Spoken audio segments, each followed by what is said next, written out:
हाय hello, welcome once again demand के lecture series में आपके सामने एक नए टॉपिक के साथ मैं फिर हाजिर हूँ। चलिए, आज जिस टॉपिक को हम डिस्कस करेंगे उसका नाम है इलास्टिसिटी ऑफ डिमांड। ठीक है, कॉन्सेप्ट समझिए, उसके बाद तय कीजिएगा कि ये ईजी है या टफ है।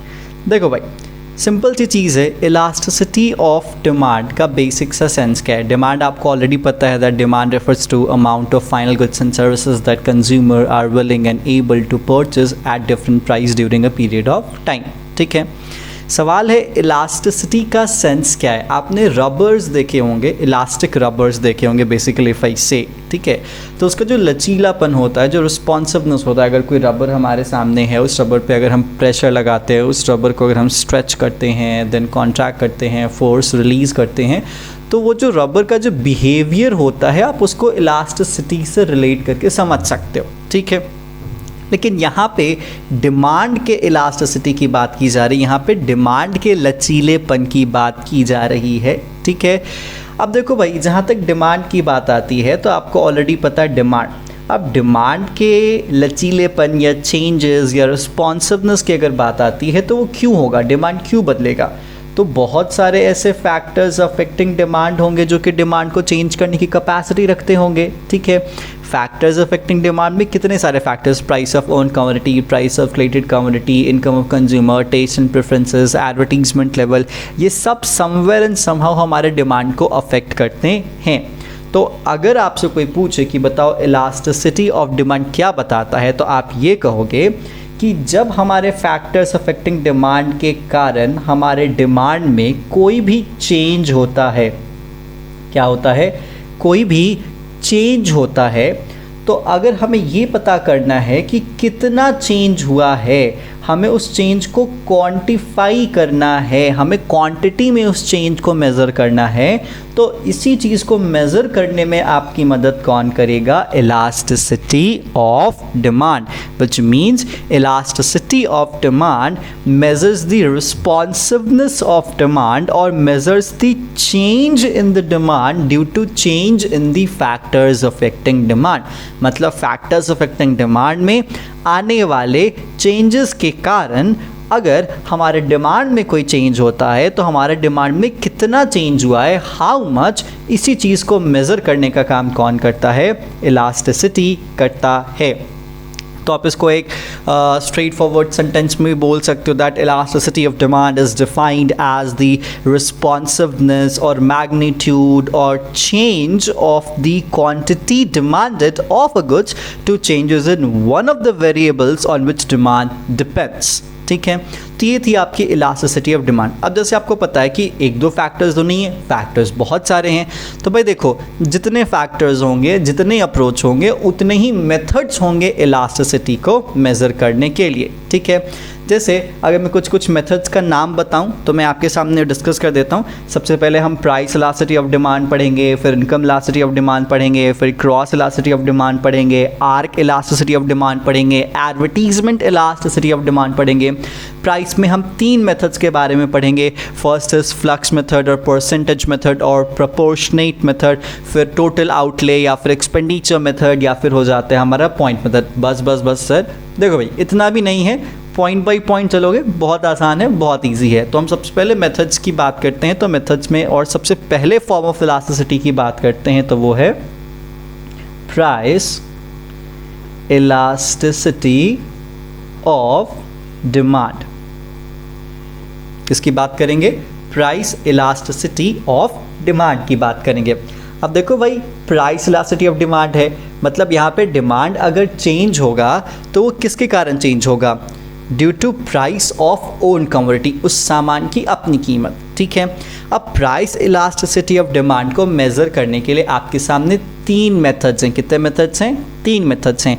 फर्स्ट इज परसेंटेज मेथड, उसका नाम प्रोपोर्शनेट मेथड भी है, उसका नाम फ्लक्स मेथड भी है। तो परसेंटेज, प्रोपोर्शनेट, फ्लक्स, जो भी एग्जाम में कहे कंफ्यूज मत होइएगा, तीनों एक ही नाम से जाने, मतलब तीनों का एक ही इंसान है, इट्स लाइक कि नाम अलग अलग है। ठीक है, तो सबसे पहले ही मेथड्स का हम यूज़ करेंगे, दैट्स कॉल्ड फ्लक्स मेथड। ठीक है, देखो भाई, जहाँ तक फ्लक्स मेथड की बात आती है तो फ्लक्स मेथड का फॉर्मूला क्या होता है, फॉर्मूला होता है ईडी, आप इसको इस तरीके से, ईडी रिप्रेजेंट करता है इलास्टिसिटी ऑफ डिमांड को, या फिर बहुत बार ईडी नहीं लिखा रहता तो आपको ईपी देखने को मिलेगा, प्राइस इलास्टिसिटी ऑफ डिमांड, इन दोनों में से कुछ भी चल सकता है, ठीक है।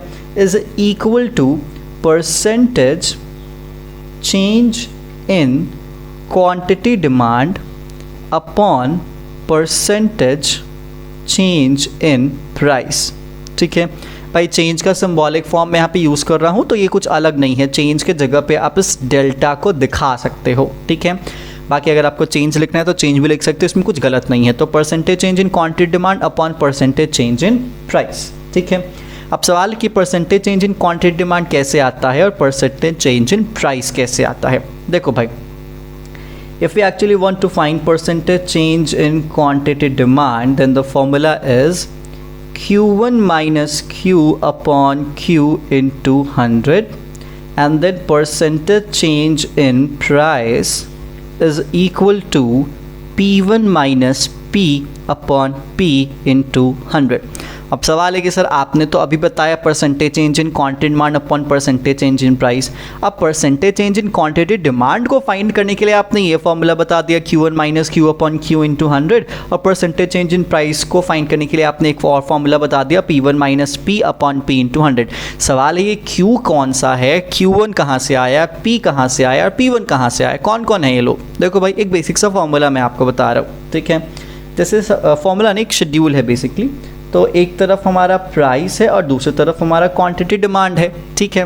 अब सपोज दैट प्राइस 10 था तो क्वांटिटी डिमांड भी 10 था, और अब प्राइस हो गया है 20 तो क्वांटिटी डिमांड हो गया है 5। प्राइस बढ़ा, क्वांटिटी डिमांड घटा। अब इन्हीं सब में से कोई P है तो कोई P1 है तो कोई Q है तो कोई Q1 है। देखो ये जो 10 है ना ये P है, ठीक है, और ये जो 20 है ना ये P1 हो गया। ये जो 10 है यहाँ पे क्वांटिटी डिमांड के केस में ये Q हो गया, और ये जो 5 है वो Q1 हो गया। मतलब यहाँ पे ये वाले P1 P और Q1 Q हैं। तो अगर आपसे कोई पूछे कि P क्या है, ठीक है, क्या मतलब P क्या है, तो आप कहोगे इनिशियल प्राइस, मतलब चेंज से पहले वाली कीमत, ठीक है। क्या हो गया, इनिशियल प्राइस। तो P1 क्या हो गया, चेंज्ड प्राइस, ठीक है, मतलब बदली हुई कीमत, CHANGED लगा रहा हूं मैं, चेंज्ड प्राइस मतलब बदली हुई कीमत, ठीक है। उसी के अकॉर्डिंग आपके सामने Q होगा, तो Q का मतलब क्या, तो Q का मतलब होगा इनिशियल प्राइस, ठीक है, और Q1 का मतलब होगा चेंज्ड प्राइस, मतलब बदली हुई क्वांटिटी। तो Q का मतलब क्या, सॉरी मैंने गलत लिख दिया, sorry very sorry, initial quantity,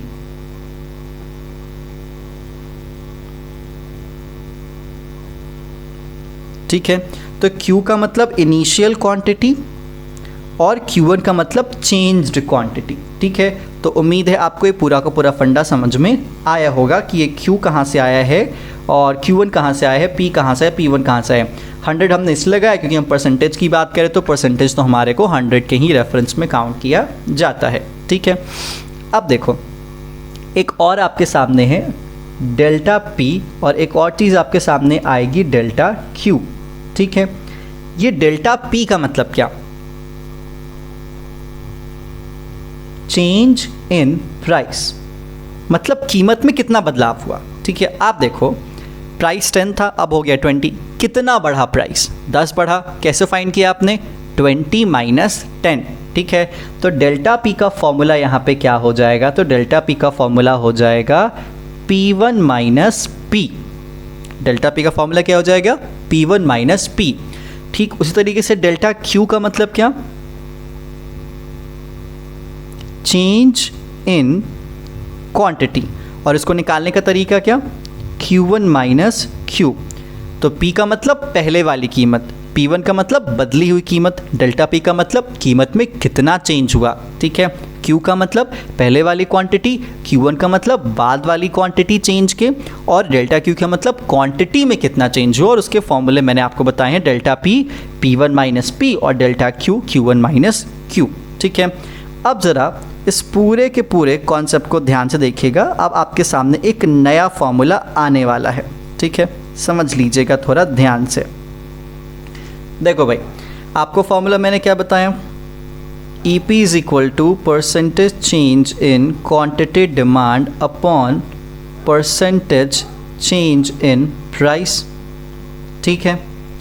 अब मैं इसको ऐसे लिख सकता हूँ, EP is equal to percentage change in quantity demand को मैं इस फॉर्म में लिख सकता हूँ, ठीक है, that Q1 minus Q upon Q into 100 upon percentage change in price को मैं इस फॉर्म में लिख सकता हूँ, P1 minus P upon P into 100, ठीक है। अगर इस फॉर्म और इस फॉर्म में कोई डिफरेंस है क्या? आई डोंट थिंक कोई डिफरेंस है। अब देखो कॉमन वैल्यूज़ 100 है, तो हमने इसको कैंसिल कर दिया, तो हमारे पास क्या बचा, EP is equal to Q1 minus Q upon Q upon P1 minus P upon P। अब देखिएगा, Q1 माइनस Q को हम डेल्टा Q लिख सकते हैं और P1 माइनस P को हम डेल्टा P लिख सकते हैं। तो EP is equal to delta Q upon Q upon delta P upon P, और इसका एक दूसरा फॉर्म ED लिखो या EP लिखो, इट्स अप टू यू, ठीक है। चलो मेरे को तो लिखने की आदत ED है, बट EP ही लिख रहा हूँ। अब इसको एक लास्ट फॉर्म में आप कन्वर्ट कर सकते हो, delta Q upon delta P into P upon Q, ठीक है। तो एक तो सबसे पहले वाला फॉर्मूला आप ये लगा सकते हो और दूसरा फॉर्मूला आप ये भी लगा सकते हो, बेसिकली डिराइव्ड वर्जन है, ठीक है।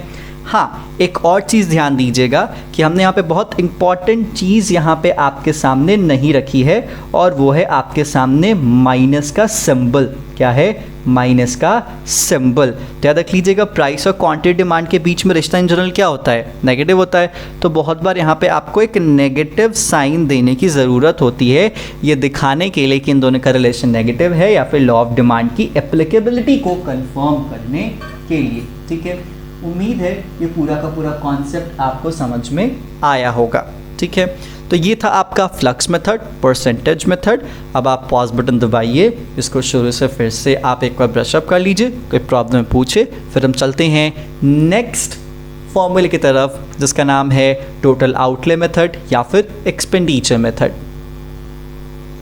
सो चलिए बात करते हैं total outlay method, expenditure method की। देखो भाई, एक्सपेंडिचर का सेंस है, यहाँ पे आप बीइंग अ कंज्यूमर तो सोचिएगा ही सोचिएगा, इसके रेफरेंस में बीइंग अ प्रोड्यूसर या सेलर भी सोचिएगा। आप समझिए बस इस बात को कि अगर कोई भी सामान अगर आप परचेस करने जा रहे हो तो उस सामान को ख़रीदने के लिए आपको खर्च करना पड़ेगा।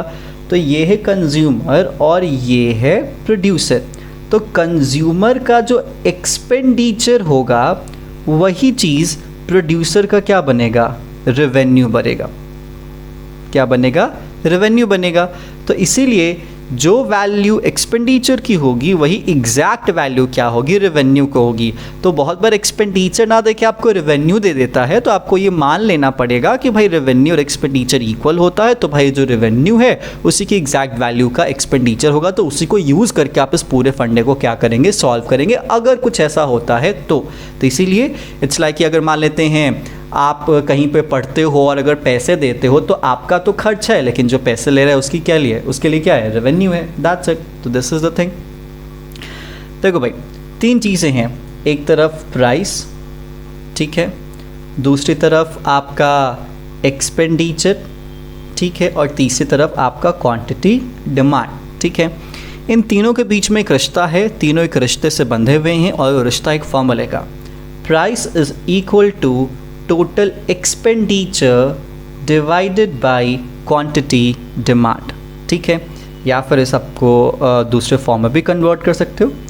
Total expenditure is equal to price into quantity demand, या फिर quantity demand is equal to total expenditure divided by price, ठीक है। तो ये तीन रिश्ता आप याद रखेंगे अगर कहीं पे आप प्रॉब्लम में फंसते हैं तो आप इनकी मदद से आप उस प्रॉब्लम को आराम से सॉल्व कर लेंगे, क्योंकि बहुत बार ऐसा होता है कि जो वैल्यूज़ हैं वो मिसिंग रहती हैं। So you need to find the value, so for finding the value you need to know the methods. ठीक है, तो ये हो गया आपका एक बेसिक सा फॉर्मूला जो कि आपको समझने की ज़रूरत है। अब देखो, ये जो एक्सपेंडिचर मेथड है ना, ये बहुत ही ज़्यादा फेयर लार्ज व्यू नहीं देता है, इलास्टिसिटी का एक रफ व्यू देता है। ठीक है, अगर आप ये जानना चाहो कि भाई एक्सपेंडिचर मेथड से मैं एग्जैक्ट कोएफिशिएंट वैल्यू फाइंड कर लूँ, इट्स नॉट पॉसिबल। हाँ, आप एक रफ अंदाज़ा लगा सकते हो, यू कैन अप्रॉक्सीमेट कि जो वैल्यू होगी वो क्या होगी। तो expenditure method in general 3 values के आसपास चलता है। ठीक है, फर्स्ट इक्वल टू 1 की वैल्यू पे चल जाता है। ठीक है, दूसरा ग्रेटर दैन 1 की वैल्यू पे चल जाता है और तीसरा लेस दैन 1 की वैल्यू पे चल जाता है। ठीक है, तो इस बात को आपको समझने की थोड़ी सी ज़रूरत होगी।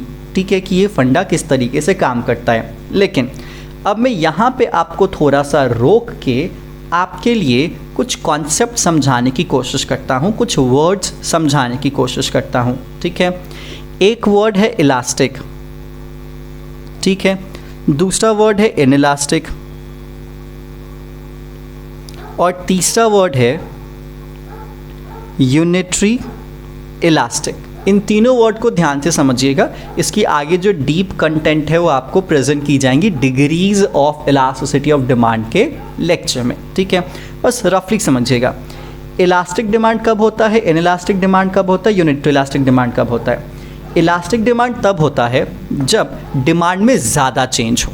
क्या हो, डिमांड में ज़्यादा चेंज हो, जो भी फैक्टर है, जो भी फैक्टर में चेंज हुआ है, लेकिन उस फैक्टर में चेंज होने के कारण डिमांड में तो चेंज हुआ लेकिन डिमांड ज़्यादा चेंज हुआ। जैसे सपोज दैट प्राइस की मैं बात कर लेता हूँ, तो प्राइस में 10% का चेंज हुआ है लेकिन क्वांटिटी डिमांड में 50% का चेंज हुआ है, तो क्वांटिटी डिमांड ज़्यादा चेंज हुआ है तो इसलिए क्या हो गया, ज़्यादा इलास्टिक हो गया। ठीक है, इसका जस्ट अपोजिट क्या, इनइलास्टिक, मतलब फैक्टर में जो चेंज हुआ है ज़्यादा है, डिमांड में जो चेंज हुआ है कम चेंज हुआ है।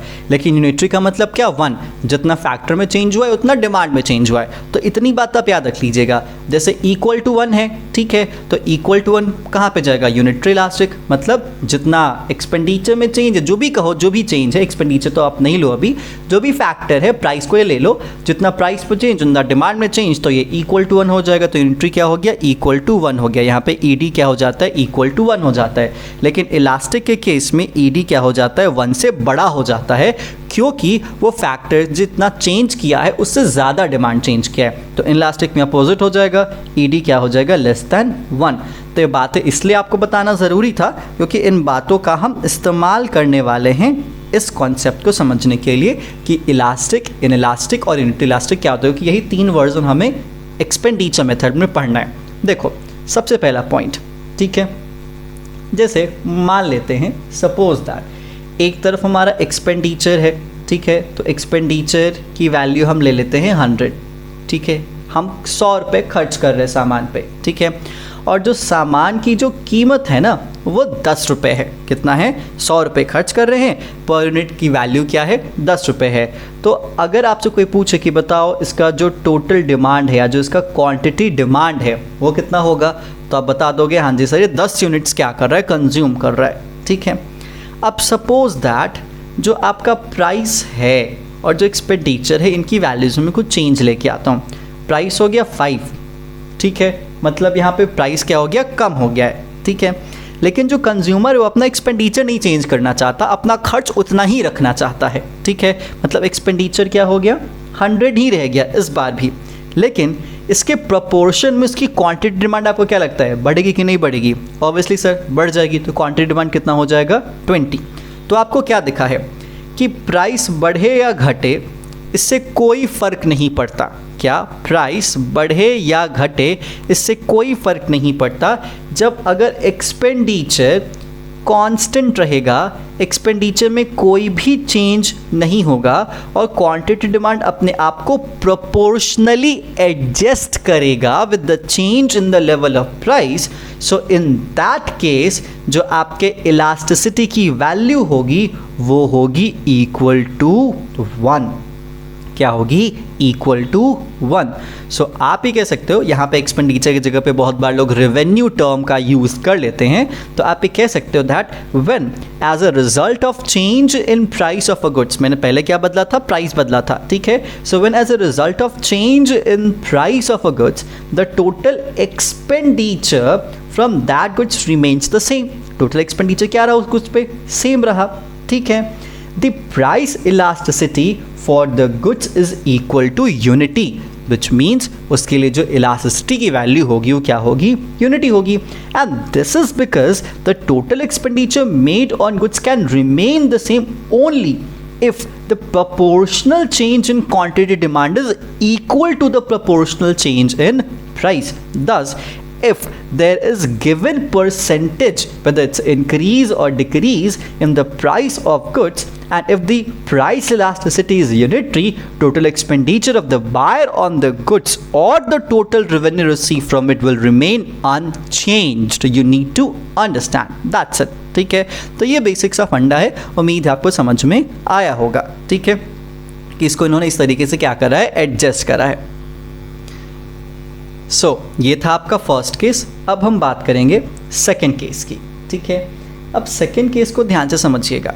फिर से हम एक्सपेंडिचर की बात करेंगे, फिर से हम प्राइस की बात करेंगे और फिर से हम क्वांटिटी डिमांड की बात करेंगे। अब ज़रा ध्यान से समझिएगा, ठीक है। अब मान लेते हैं कि किसी भी कमोडिटी की प्राइस बढ़ गई है, ठीक है, क्या हो गई, किसी भी कमोडिटी की प्राइस बढ़ गई है, तो आपके सेंस में क्या लगता है, कंज्यूमर का खर्च उस सामान पे बढ़ेगा या घटेगा? एकदम बेसिक से बताइए, ज़्यादा आपको लंबा चौड़ा सोचने की ज़रूरत नहीं है। तो अगर किसी भी सामान की कीमत अगर बढ़ गई है तो बट ऑब्वियस सी बात है कि उस पर होने वाला खर्च वो क्या करने की कोशिश करेगा, कम करने की कोशिश करेगा, ठीक है। और उसी के रेफरेंस में अपना वो डिमांड भी क्या करेगा, एडजस्ट करेगा, ठीक है। एंड व्हाट इफ अगर उस सामान की कीमत अगर घट गई है तो उस पर उसका एक्सपेंडिचर क्या हो जाएगा, बढ़ जाएगा और क्वांटिटी डिमांड को उसके अकॉर्डिंग एडजस्ट करेगा। तो इस केस में आपको क्या दिखेगा कि जो एक्सपेंडिचर है और जो प्राइस है उनके बीच का जो रिश्ता है वो आपको कैसा नज़र आएगा, तो नेगेटिव नज़र आएगा। जैसे प्राइस 10 था, ठीक है, तो एक्सपेंडिचर क्या हो गया, 100 हो गया, क्या हो गया, 100 हो गया। अब यहाँ पे सपोज दैट प्राइस हो गया कितना, तो 5, तो एक्सपेंडिचर हो गया 150, ठीक है। तो आपको क्या दिखता है, आपका जो प्राइस है वो क्या हुआ है, डिक्रीज़ हुआ है, लेकिन जो आपका एक्सपेंडिचर वो क्या हुआ है, इंक्रीज़ हुआ है। तो अगर ऐसा रिश्ता है, मतलब नेगेटिव रिश्ता है, तो इस केस में याद रख लीजिएगा आपकी जो इलास्टिसिटी की वैल्यू है वो क्या होगी, ग्रेटर दैन 1 होगी, मतलब 1 से ज़्यादा होगी। इस बात को आपको समझने की ज़रूरत है, क्योंकि यहाँ पे क्वांटिटी क्या हो जाएगा, 10 हो जाएगा, ठीक है। कितना हो जाएगा, क्वांटिटी 10 हो जाएगा।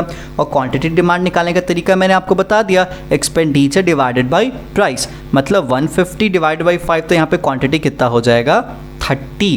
तो आपको क्या दिखा कि प्राइस घटा तो मेरी क्वांटिटी डिमांड भी बढ़ी और उसके रेफरेंस में हमारा एक्सपेंडिचर भी क्या हुआ, बढ़ा। तो अगर किसी गुड्स में ऐसा केस आपको नज़र आता है तो उसका जो इलास्टिसिटी की वैल्यू होगी, जो नेचर होगा, वैल्यू तो होगी 1 से बड़ा और जो नेचर होगा वो क्या हो जाएगा, इलास्टिक, क्या हो जाएगा, इलास्टिक हो जाएगा, ठीक है। नेक्स्ट थर्ड केस देख लीजिए।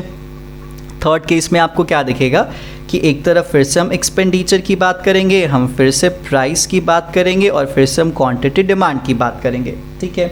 लेकिन इस केस में थोड़ी सी चीज़ें चेंज होंगी। जैसे प्राइस इंक्रीज होगा तो उस चीज़ को ख़रीदने के लिए एक्सपेंडिचर भी क्या किया गया, बढ़ाया गया, ठीक है।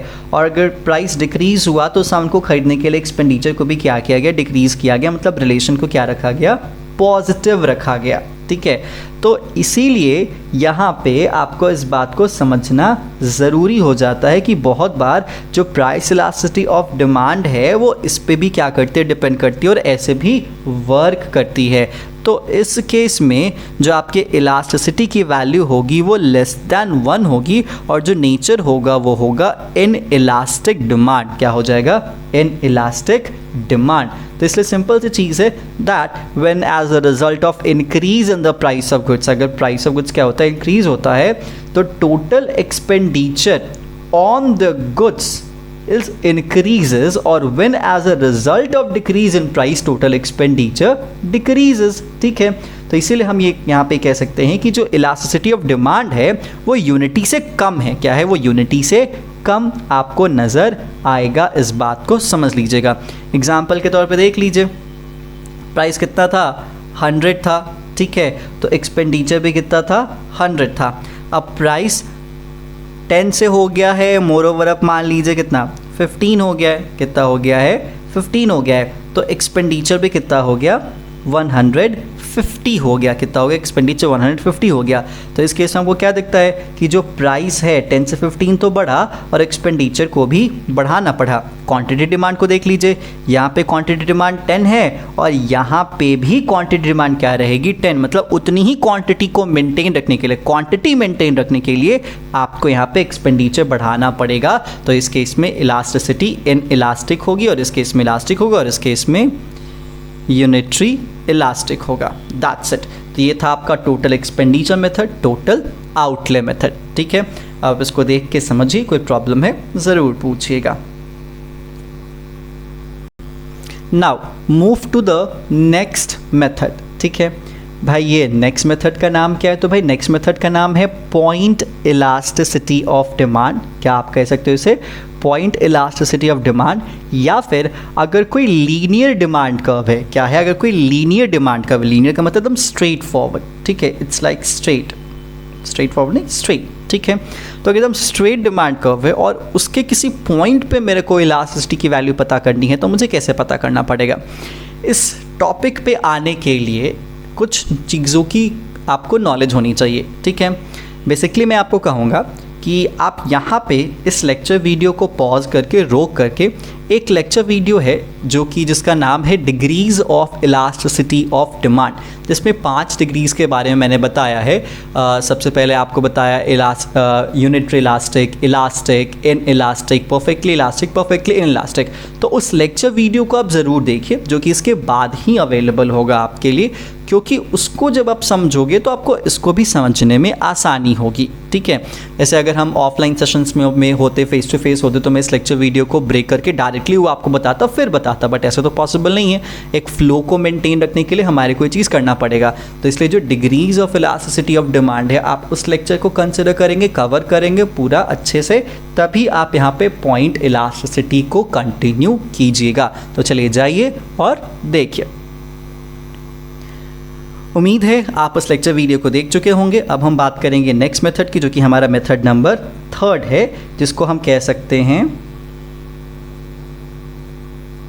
ज्योमेट्रिक मेथड या फिर पॉइंट मेथड. देखो भाई, एक डिमांड कर्व है. अब इस डिमांड कर्व पे मैं यहाँ पे एक पॉइंट रख रहा हूँ और कह रहा हूँ कि बताओ यहाँ पे इलास्टिसिटी क्या होगा. बताओ कैसे बताओगे? ठीक है, कहूँ यहाँ पे बताओ क्या होगा, फिर कहूँ यहाँ पे बताओ क्या होगा, फिर कहूँ यहाँ पे बताओ क्या होगा. मतलब कहीं भी मेरा मन है मैं पॉइंट रख दूँ और पूछूँ कि बताओ यहाँ पे इलास्टिसिटी क्या होगा. चलो एग्जैक्ट मत बताओ, एक एवरेज वैल्यू बता दो, रफ वैल्यू बता दो. बता पाओगे क्या? दिक्कत होगी आपको इस वैल्यू को बताने में. तो इसीलिए ये दिक्कत ना हो, किसी भी डिमांड कर्व, एकदम स्ट्रेट डिमांड कर्व पे किसी भी पॉइंट पे अगर आपसे कोई इलास्टिसिटी की वैल्यू पूछे तो आप बता पाओ, इसी के लिए इस मेथड को जानना ज़रूरी होता है. तो चलिए देखते हैं आप इसको कैसे कवर करोगे.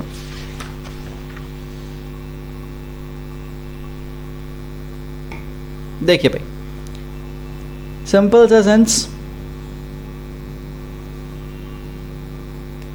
ये मैं एक डिमांड कर्व ले रहा हूं. ये हो गया मेरा एक डिमांड कर्व. ठीक है,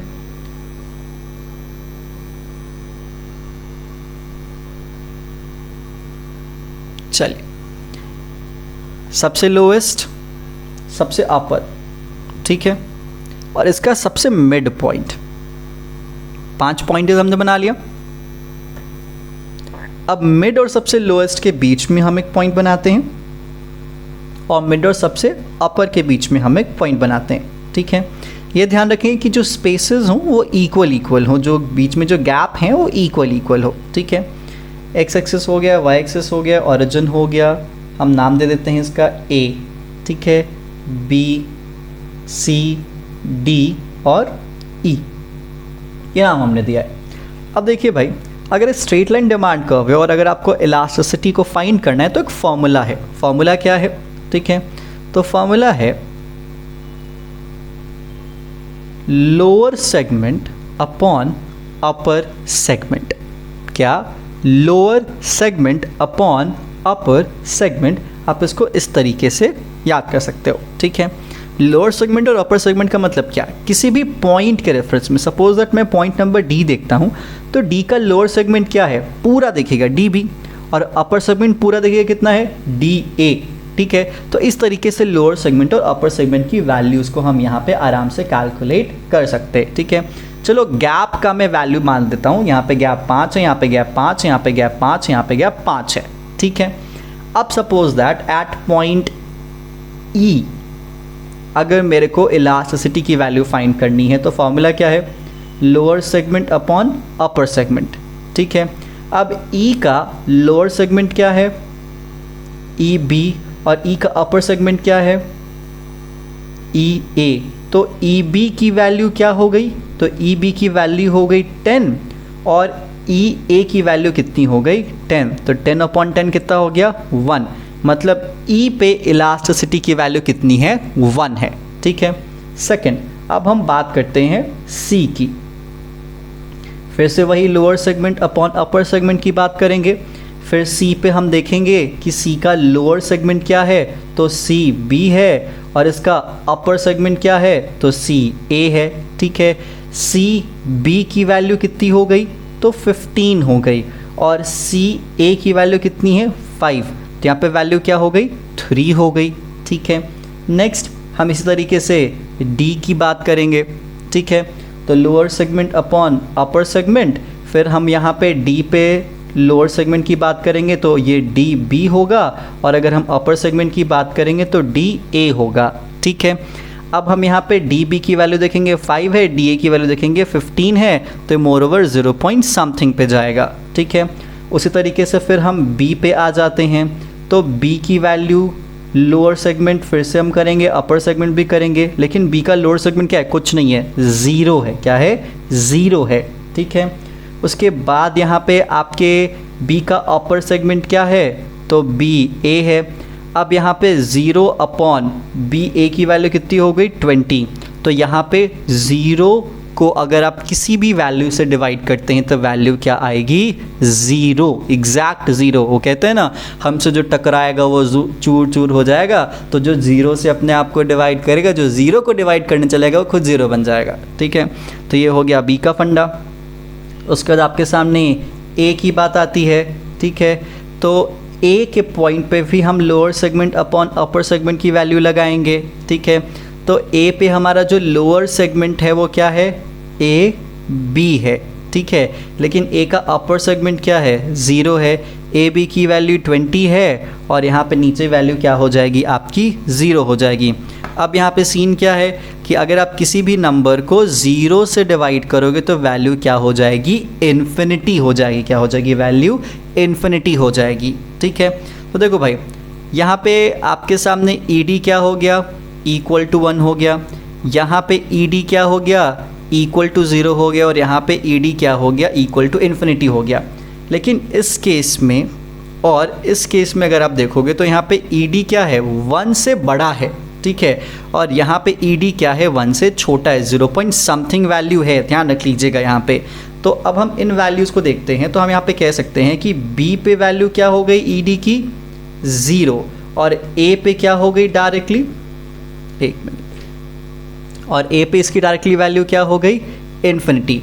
मतलब किसी भी straight line demand curve, linear demand curve के सबसे लोएस्ट पॉइंट पे जो इलास्टिसिटी की वैल्यू होती है 0, और जो सबसे हाईएस्ट पॉइंट पे इलास्टिसिटी की वैल्यू होती है वो इन्फिनिटी। समझ गए आप? ठीक है, लेकिन जब सबसे मिड पॉइंट पे आओगे तो ये हमेशा इक्वल टू 1 होगा, लेकिन जैसे ही आप ऊपर की तरफ जाओगे, मतलब मिड पॉइंट से अपर सेगमेंट की तरफ जाओगे, ये वैल्यू 1 से क्या होते जाएगा? ज़्यादा होते जाएगा। देखोगे 1 से ज़्यादा होगा तभी तो इन्फिनिटी तक पहुँचेगा, और अगर ये 1 से नीचे आएगा तो इसकी वैल्यू क्या हो जाएगी? ई डी की वैल्यू 1 से लेस होते जाएगी। ठीक है, सॉरी मैंने यहाँ पे गलत बता दिया है। सी पे ईडी क्या हो जाएगा, ग्रेटर देन 1, ठीक है, और डी पे क्या हो जाएगा, ईडी आपका लेस देन 1, ठीक है। तो उम्मीद है आपको ये पॉइंट समझ में आया होगा। तो अब ज़रा आप बताइएगा, उम्मीद है अगर आपको समझ में आया होगा कि जहाँ पे मैं पॉइंट रखूँगा अपने मन में बताइएगा। देखो भाई, अगर मैं आपसे पूछूं कि बताओ यहाँ पे इलास्टिसिटी की वैल्यू क्या होगी, ठीक है, यहाँ पे अगर आपके जहन में आया है कि सर वो 1 से ज़्यादा होगा तो आप करेक्ट है, नहीं आया होगा तो इनकरेक्ट हैं। अगर यहाँ पे हुआ तो वैल्यू क्या हो गई, यहाँ पे होगा तो सर 0, अगर आपने 0 बोला होगा अपने मन में तो करेक्ट होगा। यहाँ पे इन्फिनिटी, ठीक है, अगर मैं इसके मिड पॉइंट की बात करूँ तो 1, लेकिन नीचे जाऊँ तो लेस देन 1, और नीचे जाऊँ तो स्टिल लेस देन 1, और नीचे जाऊँ तो स्टिल लेस देन 1, सबसे नीचे चला जाओ तो 0, ठीक तरीके से ऊपर जाओ तो फिर यहाँ पे क्या हो गया आपका मोर देन 1, और ऊपर जाओ तो मोर देन 1, और हाईएस्ट पॉइंट पे चला जाऊँ तो इन्फिनिटी, ठीक है। तो इस तरीके से एक linear straight line demand curve के किसी भी पॉइंट को आप देख के अंदाज़ा लगा सकते हो कि एवरेजली यहाँ पे एक रफली इसकी इलास्टिसिटी की वैल्यू क्या होगी, ठीक है। बाकी इन सब का नाम भी है, अगर इक्वल टू 1 है तो यूनिटरी इलास्टिक, ठीक है, इक्वल टू 1 हो गया तो यूनिटरी इलास्टिक, ध्यान दीजिएगा, ठीक है। ग्रेटर देन 1 तो रिलेटिवली इलास्टिक या इलास्टिक, फिर यहाँ पे लेस देन 1 तो इनइलास्टिक या फिर रिलेटिवली लेस इलास्टिक, ठीक है। बाकी अगर 0 है तो परफेक्टली इन इलास्टिक, और अगर इन्फिनिटी है तो परफेक्टली इलास्टिक। उम्मीद है आपने ये चीज़ डिग्रीज़ वाले के केसेस में देखी होगी। ये जो नाम मैंने आपको बताया है, जो मैंने आपको मल्टीपल डिग्रीज ऑफ इलास्टिसिटी बताया था, तो उसमें ये पूरा का पूरा कॉन्सेप्ट था, ठीक है। तो चलिए यहीं पे आपका सबसे पहला मेथड जो प्राइस इलास्टिसिटी ऑफ डिमांड के जो तीनों अप्रोच हैं, जिसमें percentage method, total outlay method और पॉइंट मेथड होता है ओवर। आप अपने क्वेश्चन से इसको प्रैक्टिस कीजिए, कोई प्रॉब्लम पूछिए। तब तक के लिए गुड बाय, हम आपसे मिलेंगे नेक्स्ट नए मेथड्स के साथ। तब तक के लिए stay tune and goodbye, happy learning.